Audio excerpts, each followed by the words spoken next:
يا مصر صباحك نور، بنبارك تاني عبور، وعشانك بس يا غالية اتأسس حزب النور.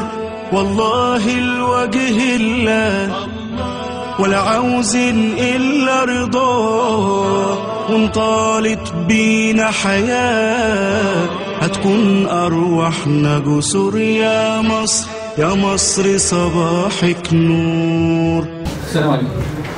في البداية أوجه الأستاذ محمد رمضان اللي أتاح الفرصة إن احنا نشارك في هذا اللقاء، وبنوجه الشكر للجنة الإعلامية في اسكندرية على المجهود الكبير اللي بذلته في خلال الاستفتاء.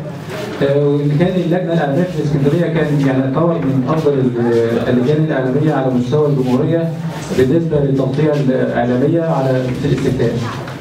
احنا اللجنه الاعلاميه في الفتره اللي جايه تعتبر عليها عبء كبير جدا لاظهار نشاط الحزب اللي احنا بنعمله. في نشاط كتير جدا في الحزب، لكن للاسف ممكن تكون التغطيه الاعلاميه بتاعته ما تكونش على قدر الحجم النشاط اللي احنا بنعمله في الحزب، وده بيبقى عائق كبير على يعني لازم مسؤوليه كبيره جدا على اللجنه الاعلاميه انها تظهر هذا الشغل، خاصه ان الاعلام في هذه المرحله هو يعتبر من افضل الادوات في الاعلام، ومن يعني من ملك الاعلام امتلك كل شيء.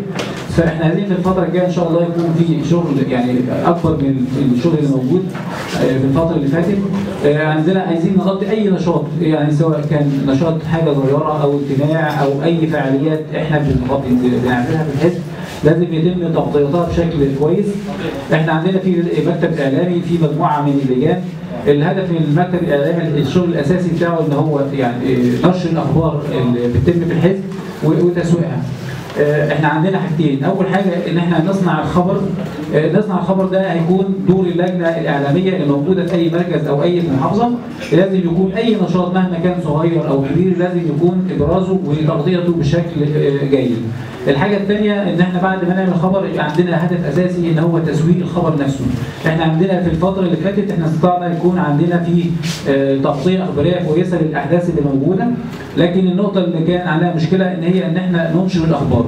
احنا كلجنه مركزيه بيبقى في متواصلين مع كل الصحفيين، اي خبر بيتم في اي مكان في المحافظه احنا الهدف منه ان احنا نعمل عمليه تسويق بالنسبه للصحف والقنوات الفضائيه، لكن الهدف الاساسي بعد كده ممكن الخبر لازم بيتوقف بعد ما بينتشر، بعد ما يتم نشره في الصحف والمجلات. احنا الهدف عايزين يبقى عندنا في الفتره الجايه في لجان الكترونيه على مستوى عالي، اي خبر بيتم نشره على الصفحات او على الفيسبوك او على المواقع بتاعتنا لازم يكون في عمليه تسويق له بشكل جيد، لان الخبر يعني بيتوقف عند النشر خبر فقط. لا، احنا عايزين في الفتره الجايه ان احنا ازاي يبقى عندنا اعلام قوي ان هو يقدر ينشر الاخبار والنشاطات الفعاليات بتاع الحزب، لان الحزب نفسه عنده يعني فعاليات كثيره جدا، لكن للاسف نقطه الضعف اللي موجوده عندنا هو الجانب الاعلامي ونشر الاخبار اللي موجوده في يعني نشر الاخبار ليس على قدر الاحداث اللي احنا بننفذها.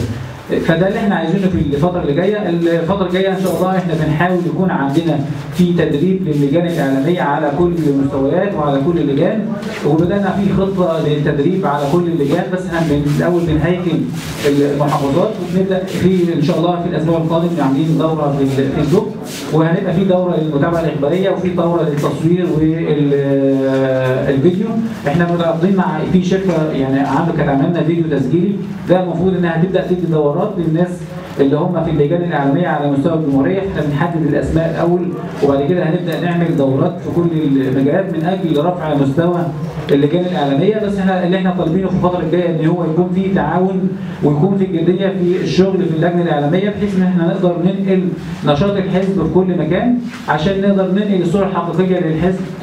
يعني في بعض الصوره تكون مغلوطه، خاصه الاعلام في الفتره اللي جايه هيكون علينا يعني ممكن يكون في يعني تربص شويه بالحزب في الفتره اللي جايه، فاحنا عايزين يكون ان احنا نقدر ممكن ما يكونش عندنا ادوات اعلاميه الصحف والمجلات بتنشر لنا دلوقتي، لكن ممكن في الفتره الجايه ما يبقاش في النشر يعني في كما يعني بنفس النسبه اللي موجوده دلوقتي. فاحنا عايزين يكون عندنا يكون في ادوات بتاعتنا ان احنا لو حتى الشغل بتاعنا ما اتنشرش يبقى احنا قادرين على ان احنا نوصل للشغل لكل الناس من خلال صفحات الفيسبوك، ومن خلال ان احنا المفروض ان احنا قادرين نعمل في الفتره الجايه هيكون عندنا في مطويه عمل في كل محافظه بتعمل نشاط الحزب وتوزعه على الناس، فده اللي احنا عايزينه الفتره الجايه يكون في تفاعل بالنسبه للجان الاعلاميه. بس وشكرا.